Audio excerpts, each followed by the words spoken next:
En 30 minutos, MF Economía e Inversiones y Radio 1000 te traen los principales temas económicos del mundo y de Paraguay con Economía a 1000. Llegó la hora de conocer a la pick-up que va a redefinirlo todo. Un vehículo con una fuerza increíble, con una capacidad sorprendente, con tecnología nunca vista en el segmento. Y además, un diseño extraordinario. La pick-up, el líder de la raza fuerte, está creando un nuevo estándar en la categoría. Llegó la nueva generación de Ford Ranger. Prepárate para lo imposible.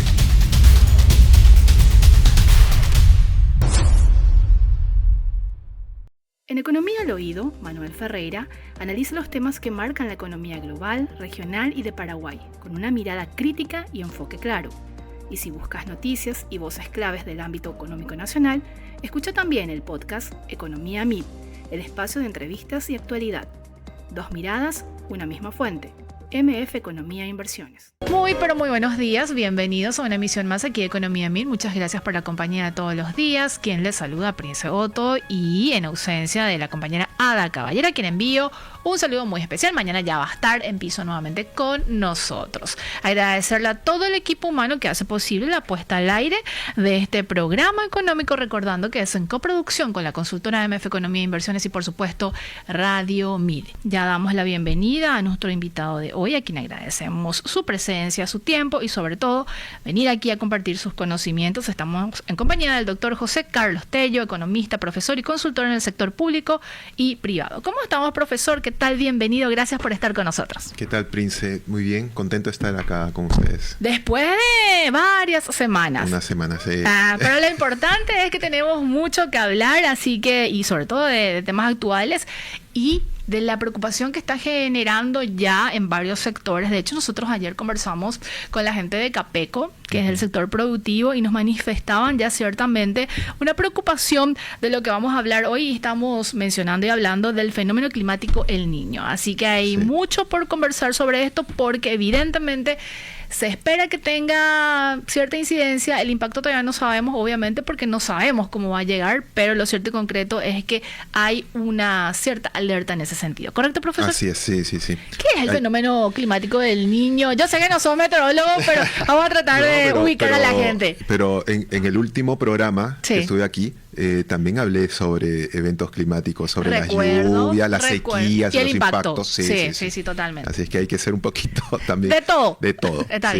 bien. El fenómeno del Niño es el calentamiento de las aguas del Océano Pacífico, pero en la zona central, en la zona ecuatorial. ¿Sí? O sea, tenemos Ecuador, por ahí pasa la línea ecuatorial, ¿no? Por eso se llama así. Es cierto. Y si uno va, digamos, a la mitad del Océano Pacífico, es una zona que se llama 3 y 4, digamos, del Océano Pacífico, la zona central. Esa zona central, cuando se calienta demasiado, está por encima, digamos, de 1 o 2 grados centígrados, grados Celsius de esa temperatura del mar, entonces a eso se le denomina fenómeno del Niño, porque cambia radicalmente todo el movimiento de lluvias, se invierte, porque antes las lluvias estaban concentradas en Asia, Vietnam, Nueva Zelanda, Australia, y todo eso se va a trasladar, ellos van a entrar en sequía, y todas esas lluvias se van a trasladar en la costa de Ecuador y Perú. Las costas de Ecuador y de Perú, sobre todo la de Perú, es una costa desértica. Entonces vienen las lluvias torrenciales y hacen un desastre en esos lugares. Y generalmente eso ocurre en diciembre, para Navidad. De ahí que se le conoce como fenómeno El Niño. Ah, interesante. Por eso es su nombre. Entonces, digamos, yo como peruano sabemos, digamos, de los eventos catastróficos que ocurrieron 82-83, 2008-2009, 2015-2016 y probablemente 2026-2027. ¿Hay como periodos o como es, profe? Sí, cada cierto tiempo viene. Y esto no solamente ocurre en este siglo, esto siempre ocurrió. Hay vestigios, digamos, en las culturas pre-incas o civilizaciones pre-incaicas en Perú, donde se muestra eso, ¿no? Hay periodos extensos de sequía, de inundaciones y lluvias torrenciales, donde obviamente esas civilizaciones pues la pasaron mal o sencillamente fueron se movilizaron a otros lugares, ¿no? Claro. Sí, no, siempre ocurrió eso. En el caso de Perú, profesor, ya que mencionaste, ¿qué estrategias se aplicaban? Bueno, se aplicó en el último fenómeno que se dio hace años atrás, decías 2014, 2016. Sí, el más terrible fue en 1997, 1998. Ese fue uno de los más fuertes. Y lo que se hace es, en la costa, lo que hace es limpiar aquellos cauces, ¿sí? Donde como no llueve, digamos, en los últimos 5, 8 años, esos cauces pues se llenan, la población también comienza a construir donde no debería de construir, entonces, y cuando vienen las lluvias torrenciales arrasa con todo, ¿no? Entonces hay destrucción, hay muerte, por ejemplo ahora que hay muchas zonas de cultivo en esa zona, que es de cultivo para exportación, entonces van a tener esos problemas, ¿no? Totalmente. Van a crear defensas ribereñas, todo, pero... ¿Qué tipo de cultivo, profesor? Perú actualmente en esta zona exporta palta, aguacate, exporta espárragos, exporta locote, morrón, mango. Todos esos cultivos son de exportación para Europa y Asia, y esos son los que están en riesgo actualmente. Y que representan, imagino, un número importante para lo que representa también el país en su conjunto. Exactamente. En los últimos años ha crecido muchísimo ese sector y ha generado mucho empleo, ¿no? Y los productores en ese sentido decías que buscan maneras, porque no pueden trasladar sus cultivos por más que haya alerta y demás, o sea, se trata de mitigar en todo caso. Tratas de mitigar, pero cuando la lluvia es torrencial a veces ya no puedes hacer mucho, ¿no? No se puede parar. Exactamente, porque no es una zona acostumbrada a lluvias, entonces el suelo no absorbe esa excesiva humedad, ¿no? Por eso te digo, es un desierto. Es un desierto. Y el otro impacto también negativo, también para Ecuador y también para Perú, es que las aguas del Pacífico, aquellos que hayan estado en la zona del Pacífico Sur, las aguas son frías, son muy frías, y justamente eso propicia una mayor cantidad de peces. Por eso que Ecuador, Perú y Chile son potencias en lo que es la pesca, digamos, de anchoveta, harina de pescado, procesamiento y todo eso. ¿Qué pasa cuando viene el fenómeno del Niño? Todas esas aguas comienzan a calentarse. Y la anchoveta y otros peces se van hacia el sur, a aguas más frías. Entonces la pesca también. Hay ciudades que se dedican a solamente la producción industrial de pesca, y esas entran en un colapso. ¿Qué dicen los informes internacionales, profesor, sobre lo que se espera del fenómeno del Niño? Y se espera que sea un evento catastrófico, igual, digamos, que la del 2008-2009, ¿no? Sí. Porque ahí les pasé una gráfica. ¿Le podemos pedir a los compañeros que nos den el soporte correspondiente, por favor, de la lámina compartida cuando tengamos? Es un índice que lo crea, justamente, que lo crea la NOAA de Estados Unidos, y lo que hace es medir la temperatura de esta área central del Océano Pacífico, ¿sí? Mide cuántos grados por encima o por debajo del promedio histórico está.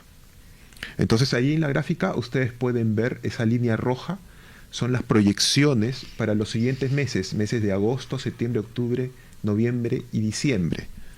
El punto más alto es noviembre, tienes un calentamiento casi de 3 grados Celsius por encima del nivel normal de las aguas. Eso es un evento catastrófico del Niño, ¿no? Igual, son proyecciones. Claro. ¿no? Son proyecciones, pero eso es lo que se espera. Por ejemplo, un caso curioso, aquellos también que han viajado a Lima, Lima en estos meses, mayo, junio, julio, está todos los días grises, y siempre amanece con una llovizna bien fina. Así es Lima estos días. Ahora no.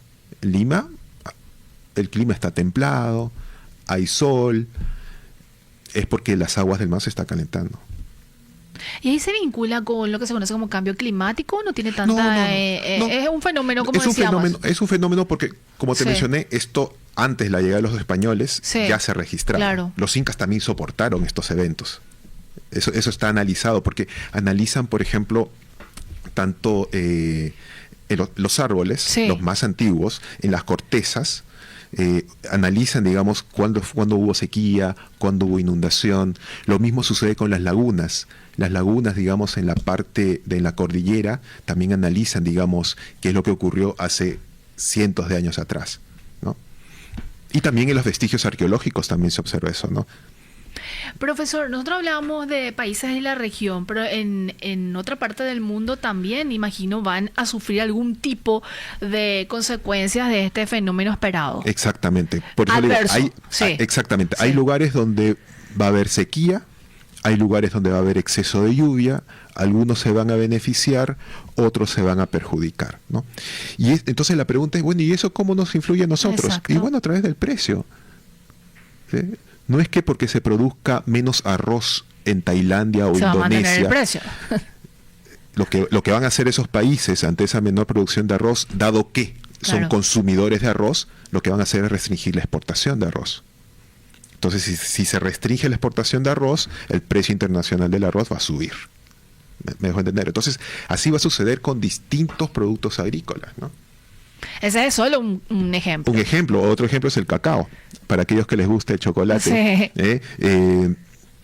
Va a haber sequía, digamos, en la zona de África, en la zona central de África, va a haber sequía y ya están previendo que va a haber una reducción en la producción de cacao.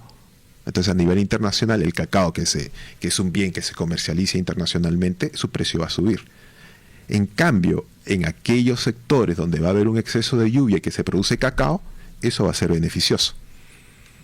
Dependiendo de en qué punto del mundo te encuentres para que genere un efecto relativamente positivo o negativo en su efecto. Exactamente. Por ejemplo, volviendo al Pacífico. Sí. En el Pacífico tienes Perú y tienes Ecuador. Sí. Tienes la cordillera de los Andes, que es una pared muy vertical. Entonces, lo que sucede en la costa va a ser distinto a lo que sucede en la cordillera o en la zona amazónica. Entonces, en la costa va a haber inundaciones. Donde era desierto, inundaciones y exceso de lluvia. En la cordillera, donde llueve regularmente en esas épocas, va a haber sequía, Clarísimo. ¿no? Entonces, también la producción de cacao en esa zona seguramente que se va a ver perjudicada, ¿no? Profesor, tenemos que hacer una pausa y después obviamente tenemos ya que situarnos en lo que podría generar para Paraguay. Mencionabas de los precios, pero eso también se vincula a un eventual, imagino, una eventual presión sobre la inflación. O sea, todo Ajá. está concatenado cuando solamente hablamos quizás del fenómeno del niño, pero se van sumando otros elementos porque oferta-demanda siempre hace una reconfiguración en otras variables, ¿correcto? Exactamente, sí. Me tenés que llevar como tu auxiliar, profesor. Claro que Siempre hablamos de eso hace 3 años, pero todavía no me llevaste. Es broma. Seguimos en compañía del doctor José Carlos Tello, economista, profesor y consultor en el sector público y privado. Estamos hablando sobre el fenómeno climático del Niño, características y su potencial impacto en la economía paraguaya y también, obviamente, en el contexto internacional. Profesor, estábamos conversando fuera de micrófono acerca de cómo algunos fenómenos climáticos tienen definitivamente incidencia en el crecimiento económico de un país, considerando también que habíamos conversado hace como un mes atrás sobre el clima puntualmente y su impacto en la economía, y habíamos compartido, y recuerdo habías compartido, traído también algunos números acerca de los antecedentes que se tienen sobre todo en Paraguay en materia de sequía, PIB, ciertamente inundación, PIB, pero habíamos también conversado de que cuando hablamos de la sequía puntualmente es más fuerte la incidencia que puede tener incluso en el crecimiento económico de Paraguay, ¿correcto? Exactamente, sí, porque cuando tenemos sequía, no Sí. hay agua. En Paraguay no hay reservorios, no Es hay cierto. canales de irrigación como en otros países, ¿no? Se espera, o sea, eres dependiente de las lluvias. Entonces, cuando no hay agua, la solución ¿cuál es? No hay solución, ¿no? Por eso que le pega tan fuerte a Paraguay, ¿no? Y en esa vez Sí. habíamos comentado de un estudio que se hizo aquí en el Instituto de Desarrollo, donde mostraba que eventos de sequía, digamos fuertes eventos de sequía en Paraguay, costaba alrededor de 1.7 puntos porcentuales del crecimiento del PIB. Es decir, si Paraguay crece normalmente al 4%, bueno, con una sequía iba a crecer 1.7 puntos por debajo de eso. Claro, ahí habría que descontarle. Sería Sí. 2.3%. Claro. ¿Me entiendes? Ese es el impacto que ellos mostraron, ¿no? Cosa que al revés no sucede así. O sea, que cuando hay estos eventos, digamos, del Niño, históricamente el impacto es nulo o positivo, ¿no? Entonces, esa es como que la buena noticia para Paraguay, entre comillas. Sí. ¿No? Ahora que se prevé un evento del Niño muy fuerte, por eso le llaman el Super Niño, esto podría ser un impacto positivo para Paraguay si es que este exceso de lluvias se distribuye de manera uniforme, ¿no? O sea, el periodo de lluvias va a empezar en octubre, de lluvias intensas, ¿no? El Claro. periodo de lluvias intensas en Paraguay, porque en Paraguay llueve todo el año, ¿no? Pero el periodo de lluvias intensas en Paraguay empieza en octubre. Entonces, si uno tiene, digamos, en octubre, noviembre y parte de diciembre, lluvias bien distribuidas, uniformemente distribuidas, entonces yo creo que eso se va a aprovechar y se va a aprovechar muy bien. Considerando también, profesor, que la ventana óptima de campaña en Paraguay inicia en septiembre, o sea, es básicamente en coincidencia también a ese proceso. Exactamente, ¿no? Pero ¿qué pasa si las lluvias, este exceso de lluvia se concentra en unas semanas, ¿no? Y cae muchísima agua en pocas semanas, o de repente en una sola semana de cada mes? Eso va a tener efectos negativos, porque obviamente tú necesitas, tu campo de cultivo no tiene que estar inundado. Está bien que esté húmedo, que esté irrigado, pero no inundado. Claro. ¿No? Lo mismo va a suceder con la ganadería. Necesitas también que con mucha lluvia vas a tener buena pastura, pero con un exceso de lluvia lo que va a hacer es limpiar los terrenos, ¿sí? Le va a reducir los nutrientes, entonces vas a tener mucha pastura, pero con poco nutriente. Eso tampoco le sirve para engordar a los animales. Claro. ¿No? Entonces, todas estas cosas, eso es lo que se va a ver en los próximos meses, ¿no? ¿Qué es lo que vas a hacer? Y vas a atenuar, ¿no? Como productor agrícola o como productor ganadero, vas a atenuar ese impacto. En otras palabras, vas a tener que invertir más, ¿no? Claro. En suplementación para los animales, en tener, digamos, una mejor canalización, digamos, de cómo irrigar tus campos de cultivo y drenaje también de los campos de cultivo, con la esperanza de salvar tu cosecha, ¿no? Totalmente. Y eso que decís, mayor inversión, obviamente, es igual a sobrecosto también, que Claro. imagino en algún momento se va a trasladar también en el producto. Claro, o sea, vas a tener o mejor dicho, tu margen de ganancia probablemente se reduzca. Claro. Está bien, pero vas a poder vender. Totalmente. Peor es en sequía, donde tus costos de repente no aumentan, pero no vendes nada porque se destruyó tu mercadería. Eso es peor. Claro. Por eso le cuesta tanto a Paraguay eso, ¿no? Profesor, yo te consultaba también fuera de micrófono si cuando los economistas realizan cálculos, estimaciones, proyecciones del comportamiento económico en un determinado ejercicio, por decirlo, o de determinado año, por decirlo de alguna manera, se contempla y es más fácil relativamente hacer estos cálculos de cuánto podría crecer la economía cuando se trata de fenómenos climáticos versus quizás, y ahí vas a agregar otro elemento, versus otra variable económica como el dólar. Sí, sí. Entre comillas, es más fácil porque estos eventos climáticos son movimientos exógenos. ¿Exógenos a qué? Exógenos a la toma de decisiones que hacemos cada uno de nosotros. Como ¿no? agentes económicos. Como agentes económicos, claro. O las decisiones que pueden tomar las autoridades económicas. Clarísimo. Entonces, como es un evento exógeno, entonces uno puede simular si hay un movimiento inesperado de este movimiento exógeno, que es el clima, que puede ser el calentamiento de los océanos, por ejemplo, entonces puedes ver cómo reaccionan las demás variables económicas, porque todas son endógenas entre sí, todas se retroalimentan entre sí, ¿no? A diferencia, por ejemplo, ¿qué pasa si, siempre preguntan, ¿no?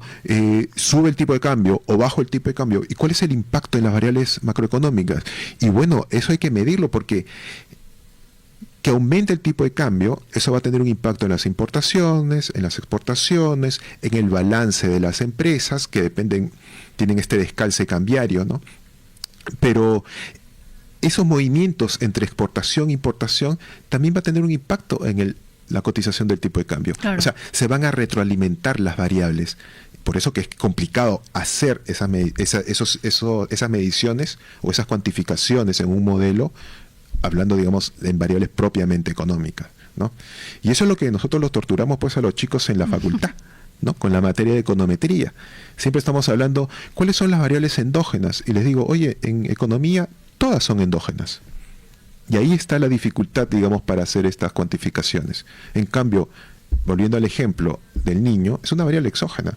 Hay que ver el vínculo entre el calentamiento del Océano Pacífico, las lluvias que llegan aquí a Paraguay, las lluvias que llegan en las cuencas del Paraná y del Iguazú, que van a llenar el embalse de Itaipú, por ejemplo, o de Yacyretá, sí. Y eso va a tener un impacto positivo también en la generación de energía eléctrica. Claro, ¿no? y es como que se va ciertamente mitigando también el impacto. Exactamente, entonces eso uno lo puede modelar, ¿no? Clarísimo. Lo que es difícil de modelar, y vuelvo al tema inicial, es yo no sé si las lluvias van a ser uniformes en todo el periodo. Excesivas lluvias, sí, pero si son uniformes, bien. Pero si se concentran en algunas semanas nada más, creo que puede ser perjudicial, ¿no? Y ahí asumo que hacen como escenarios también, profesor. Y hay que hacer escenarios, sí. Medio, alto, bajo, Sí, en materia de impacto. Exactamente, sí. Sí. Profesor, tenemos que hacer nuestra última pausa y a la vuelta seguimos conversando sobre este fenómeno y su impacto en la economía.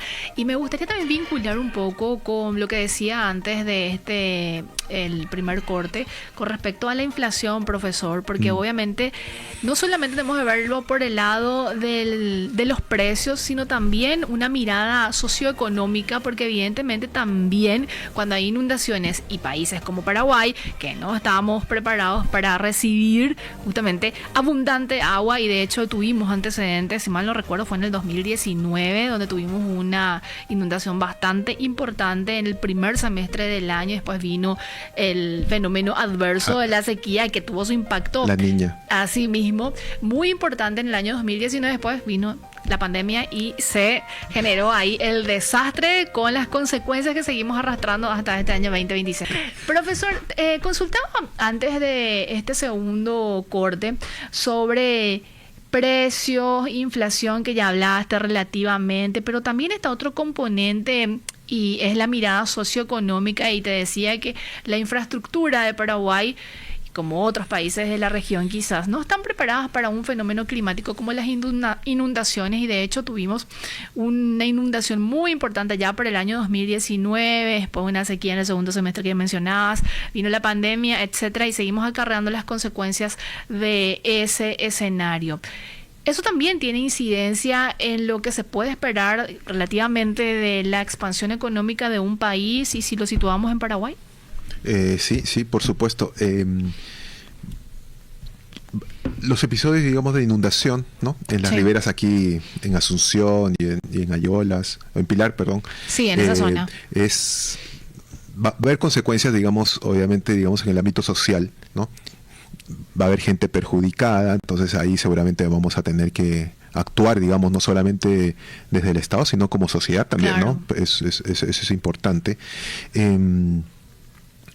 Pero eso va a ser, digamos, no es directo, o sea, no es de inmediato. O sea, tú esperas lluvias, digamos, en octubre, noviembre, diciembre, pero el impacto, digamos, para el río Paraguay es con rezago todavía, no es tan directo, porque la cuenca río arriba, digamos, de Paraguay, allá en la zona de Brasil, hay una zona, digamos, en Mato Grosso, donde funciona como una esponja. Entonces eso como que va graduando, digamos, ese impacto inicial de las lluvias, ¿no? Pero que va a subir el río, va a subir el nivel del río, ¿no? Claro. Que va a mejorar también, por otro lado, la logística, la navegabilidad de los ríos, ¿no? Pero tiene consecuencias, digamos, negativas en cuanto a la parte social, ¿no? Y de repente también en la parte social va a tener alguna consecuencia negativa para los pequeños campesinos, digamos, ¿no? Los productores, sí. Los pequeños productores que de repente no tienen en este momento, digamos, el financiamiento, no tienen los ahorros propios para poder construir, para poder, digamos, prever la situación que se viene. Entonces ellos van a lamentablemente soportar, claro, el impacto más fuerte, ¿no? Eso también hay que tener mucho cuidado, pero es temporal, ¿no? Esto no es un impacto permanente, es temporal, ¿no? Lo mismo con la inflación. O sea, sí, puede haber problemas, digamos, con un exceso de lluvias vas a tener problemas con los caminos, digamos, vecinales, en las zonas rurales, cómo sacar los productos para llevarlos a la ciudad, eso va a encarecer los precios. Se pueden ver algunos precios que probablemente se van a incrementar, sí, las hortalizas, como siempre, pero como es temporal, el Banco Central no va a intervenir con su política monetaria, no tiene sentido, ¿no? La política monetaria ahora el del Banco Central es casi neutra, ¿no? Esperando ver qué es lo que haga Estados Unidos, pero es casi neutra. Entonces, ante estos eventos no es que va a aumentar la tasa de interés para reducir la inflación y con eso va a encarecer los créditos, no, yo creo que no. O sea, yo creo que el Banco Central sencillamente no va a intervenir de esa manera, porque si es temporal no puede haber una política pues que suba y después baje, porque todos los efectos son, digamos, con cierto rezago, no es inmediato. Entonces no creo que se aventuren por ese lado, no lo van a hacer, no lo van a hacer. ¿Y consideras, profesor, desde tu posición, obviamente eso siempre lo aclaramos aquí, de economista y con experiencia también en ese sentido, de no se pondría en riesgo relativamente el 3,5% de inflación y creo que una revisión de 3,2% con esta situación? ¿O? Puede subir no solamente por eso, sino claro, porque todavía, digamos, puede incrementarse más el precio del petróleo. Hace un rato mencionaste. Un componente muy importante. Sí, pero no es solamente 3,5%, pues es un margen, sí, ¿no? Más o menos 1%. Yo creo que va a estar dentro de ese margen. Por eso yo creo que el Banco Central no va a intervenir. Porque con la tasa de interés, ¿no? Porque esto es un shock de oferta. Los economistas lo llamamos así, es un shock de oferta. La oferta agregada, lo que produce el país, el impacto va a ser positivo o negativo. Y bueno, prácticamente puede ser ligeramente positivo, ¿sí? Puede tener un impacto en los precios, sí, pero va a ser temporal y no va a ser tan importante, ¿no?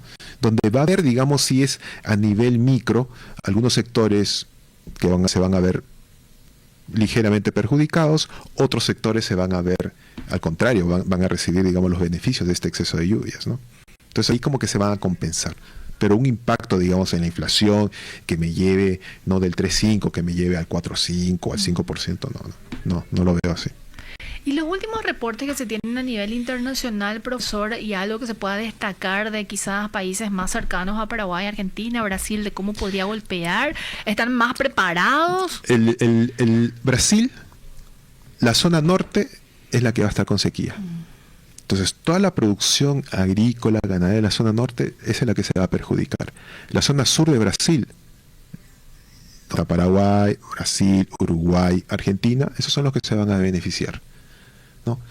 Pero siempre con la salvedad, ¿no? Claro. Un exceso de lluvias puede ser contraproducente, no negativo, pero contraproducente, ¿no? Entonces, por eso la perspectiva es, o el efecto es neutro o positivo, ¿sí? Entonces, toda la zona sur, digamos, de Sudamérica se va más o menos beneficiar. En cambio, la zona norte de Sudamérica es la que se va a ver más perjudicada. Entonces, en la zona norte de Sudamérica está la parte norte de Perú, Ecuador, Colombia y todo Brasil. Igual, profesor, es muy difícil determinar con precisión el impacto que va a tener, por lo que decías, ¿verdad? Depende mucho de la intensidad, tal vez, de otros componentes que se puedan dar en ese momento, y también hay que agregarle otras variables del contexto internacional que también va a tener cierta incidencia, por más que este sea un fenómeno climático. Exactamente, sí, por eso siempre, digamos, no solamente los economistas, sino también los grandes bancos de inversión internacionales y los propios empresarios, las propias empresas, digamos, más o menos que tienen cierta capacidad para hacer estos análisis o estos seguimientos semanales, son los que tienen que tomar la decisión, ¿no? O sea, te llega el reporte y tú como gerente de operaciones tienes que tomar la decisión de qué hacer, ¿no? En qué momento invertir o no invertir, o aumentar o no aumentar esa inversión, ¿no? Totalmente. Profesor, como siempre tenerte en este espacio, que tengas un excelente jueves. Vamos a seguir conversando seguramente dentro de un mes. Claro que sí, nos vemos. Dale, gracias, profesor. Estuvimos en compañía del profesor Dr. José Tello sobre el fenómeno climático del Niño y su posible incidencia en determinadas variables económicas. Y como decíamos, hay que esperemos que no sea demasiado importante y bueno, a seguir monitoreando también todo lo que pueda y lo que va a generar este fenómeno. Llegó la hora de conocer a la pick-up que va a redefinirlo todo. Un vehículo con una fuerza increíble, con una capacidad sorprendente, con tecnología nunca vista en el segmento. Y además, un diseño extraordinario. La pick-up, el líder de la raza fuerte, está creando un nuevo estándar en la categoría. Llegó la nueva generación de Ford Ranger. Prepárate para lo imposible.